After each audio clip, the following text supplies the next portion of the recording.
1914. L'Allemagne attaque la France. La bataille de la Marne arrête les Allemands. 1915-1917. Les soldats vivent dans les tranchées. Guerre très dure et sanglante. Grande bataille. Verdun, 1916, et la Somme, 1916. 1917-1918. Voilà pourquoi les cloches y sonnent. Il est 11 h, il y a 107 ans, la Grande Guerre était terminée.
Ensemble.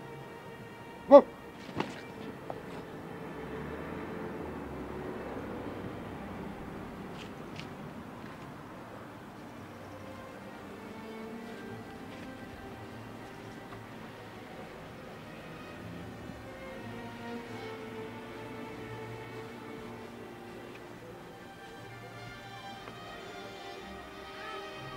Au mort.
Ensemble, repos.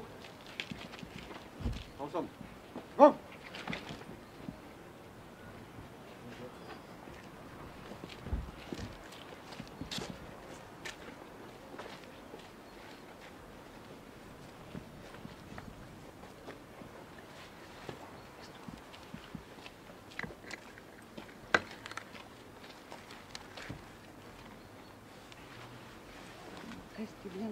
Au mort.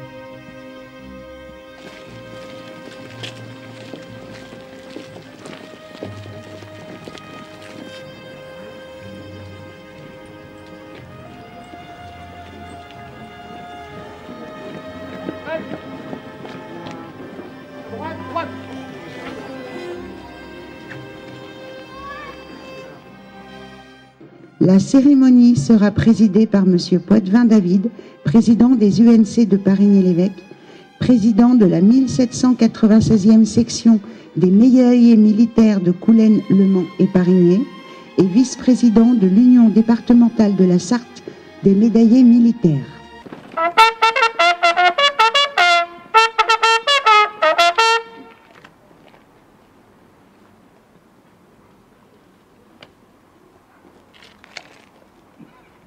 Attention pour les couleurs. Ouais. Envoyez.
Les drapeaux au pied.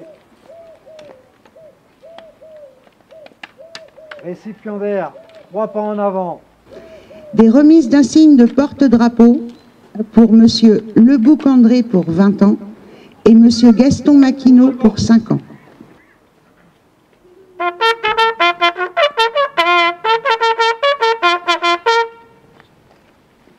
Monsieur André Lebouc, au nom du délégué du ministère des Armées et des Anciens Combattants, je vous remets l'insigne porte-drapeau pour 20 ans de service.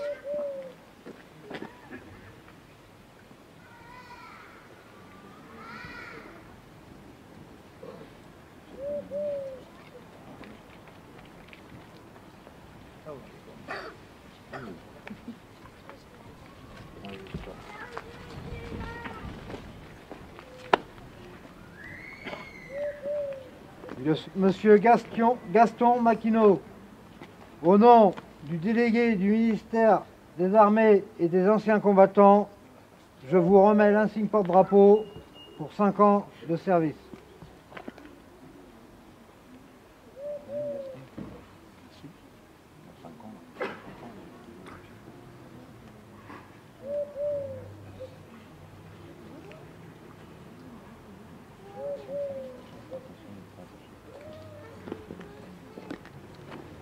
Fermez le vent.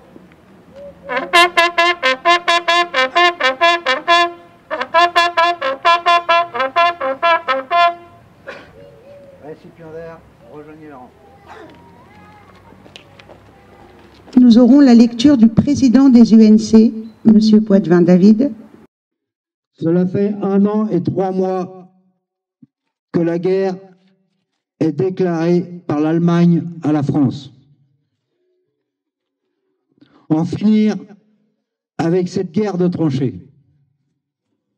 Les hécatombes de 1914 ont surpris les états-majors français.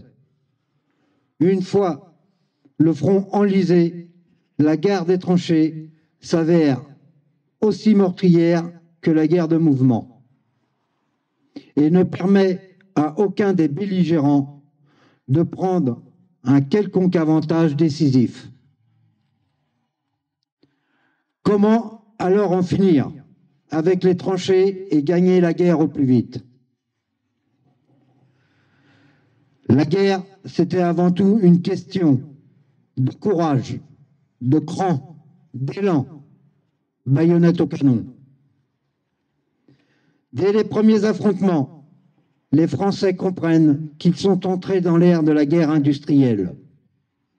La puissance de feu qui couronne le canon comme roi de la guerre et oblige les fantassins à s'enterrer s'ils veulent pouvoir encaisser le choc sans être anéantis. En octobre, en novembre, une ligne de tranchées se forme ainsi sur une distance de 700 km entre la mer du Nord et la Suisse et transforme la guerre de mouvement en une guerre de siège. 1915, l'année des massacres, inutile. Si le projet de l'armée d'Orient est torpillé, c'est comme on l'a vu. Le général Joffre n'en veut absolument pas. Pour l'année 1915, il croit sincèrement à la percée sur le front occidental, la longueur d'un coup d'aiguille un peu partout sur le front. D'opérations à objectif limité à de gros coups de bélier.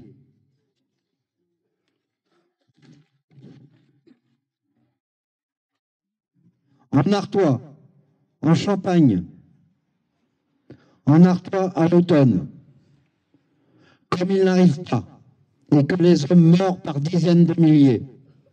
En réalité, c'est la stratégie de celui qui n'en a pas et qui ne sait pas faire. À la fin de l'année 1915, on compte 320 000 morts.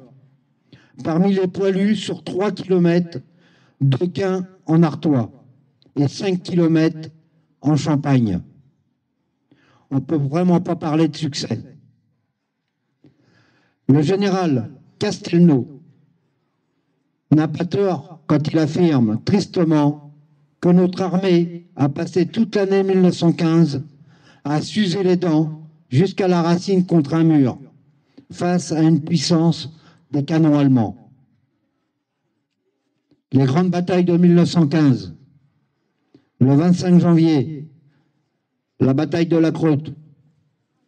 Le 27 au matin, les Allemands sont maîtres de la totalité des anciennes positions françaises sur le plateau du chemin des Dames. Les combats des 25 et 26 janvier 1915 ont été particulièrement meurtriers. En 2 jours, plus de 2000 poilus tués pour au moins 850 soldats allemands. 1100 poilus sont faits prisonniers. Bataille d'Artois, première bataille en mai et en juin. Deuxième bataille en automne. Et la bataille de la Champagne. Cette année 1915 a été aussi marquée particulièrement le 22 avril, où ont eu lieu les premières attaques chimiques à grande échelle au chlore gazeux durant la bataille d'Ypres en Belgique. Les pertes militaires de toute nation dues aux armes chimiques lors du conflit sont estimées à 85%. 90 000 morts, 1 250 000 gazés qui décèdent après la Grande Guerre. Durant ces 4 années de conflit, 1914-1918, les pertes humaines s'élèvent à environ 18,6 millions de morts. Ce nombre inclut 9,7 millions de morts pour les militaires, 8,9 millions pour les civils. Aujourd'hui, 11 novembre 2025, il y a 107 ans, l'armistice de la Grande Guerre a été signé à 5h15 du matin. Les généraux allemands signent l'armistice avec les Alliés près de la gare de Rotonde dans l'Oise. Dans le wagon-restaurant aménagé en salle de réunion, l'amiral Wennis et le maréchal Foch et le général Weygand mettent fin à 4 années de guerre. 11h du matin, les canons et les fusils se tuent et laissent place aux sonneries des clairons sur les champs de bataille. Le son des cloches retentissent dans les villages de France pour annoncer que 4 années de guerre avaient pris fin.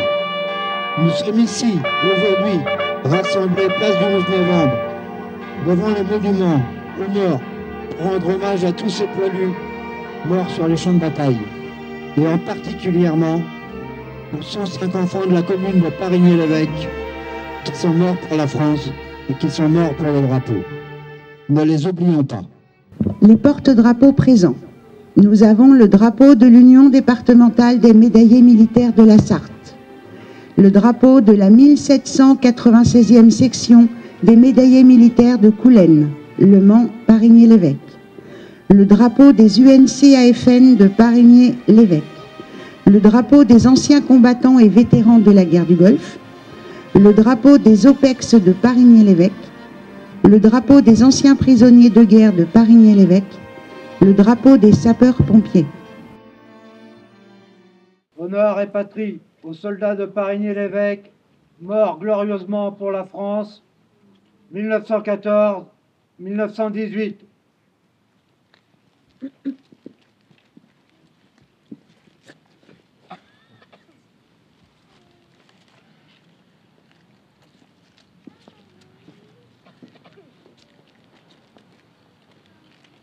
Mort.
Message de Madame Catherine Vautrin, ministre des Armées et des Anciens Combattants, et de Madame Alice Ruffo, ministre déléguée auprès de la ministre des Armées et des Anciens Combattants.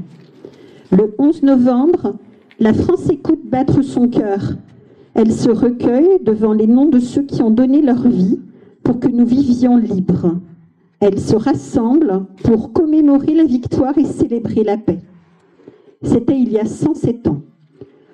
Au fracas des armes succédait le silence des plaines dévastées de Champagne, des vallées de la Meuse, des forêts d'Argonne. Ce silence portait le poids immense de ceux qui étaient morts durant 4 années, dans les grandes batailles, couchés dessus le sol ou ensevelis sous la boue. 1 400 000 soldats tombés au champ d'honneur, autant de familles meurtries, 4 millions de blessés et de mutilés, et parmi ceux apparemment indemnes, combien de nuits hantées par les terreurs sans fin. Chaque année, devant les monuments de la commune, les générations se rejoignent, unies.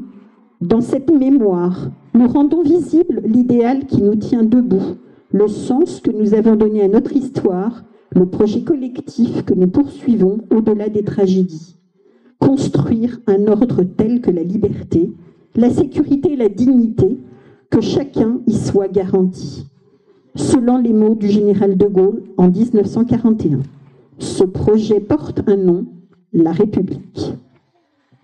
La République a donné à chaque soldat mort pour la France, aussi anonyme soit-il, d'être honoré à la place la plus élevée, celle qu'occupe la tombe du soldat inconnu sous l'Arc de Triomphe.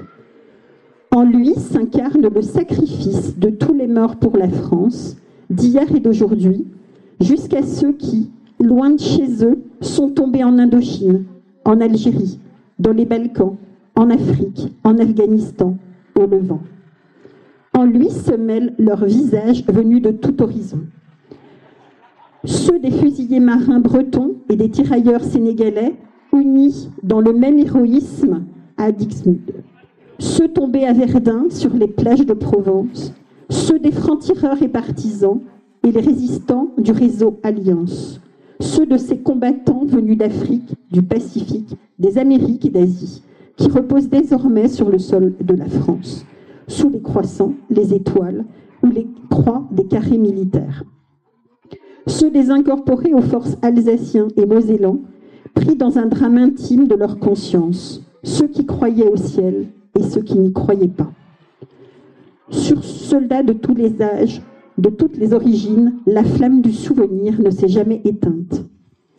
Il y a 100 ans, en 1925, était organisé aux Invalides le premier atelier des confections du Bleuet de France. Devenu le symbole de la solidarité avec le monde combattant, cette petite fleur qui poussait dans les tranchées témoigne de la force de l'âme de la nation. Force d'âme qu'ont rappelé les commémorations du 80e anniversaire des débarquements, de la libération et de la victoire dans une époque, la nôtre, où nous réapprenons que la guerre est possible. Assistant depuis Londres au péril qui pesait sur la survie même de la France, la philosophe Simone Weil offrait en 1942 une définition du patriotisme que chacun peut faire sienne. Le sentiment de tendresse poignante pour une chose belle, précieuse, fragile et périssable. Ce patriotisme demeure une nécessité vitale. Marc Bloch, l'homme des Lumières dans l'armée de l'ombre, qui en incarna l'exemple. Son entrée au Panthéon le 16 juin prochain, décidée par le président de la République, rappelle que l'esprit de défaite est toujours un poison mortel. La flamme qui l'animait fut une invisible espérance, l'espérance de ceux qui ont décidé d'être forts pour protéger ce qui est juste. Cette espérance qui symbolisait déjà dans le ciel de Reims, le 11 novembre 1918, les tours restées debout de la cathédrale martyre, le 8 juillet 1962, sous ses voûtes reconstruites, était scellée la réconciliation franco-allemande pour que l'Europe vive libre et en paix. Car là toujours l'espérance de la France, fidèle au sacrifice de ses anciens, à ses valeurs et à ses promesses, consciente de sa vocation universelle au service de la paix. Vive la République et vive la France.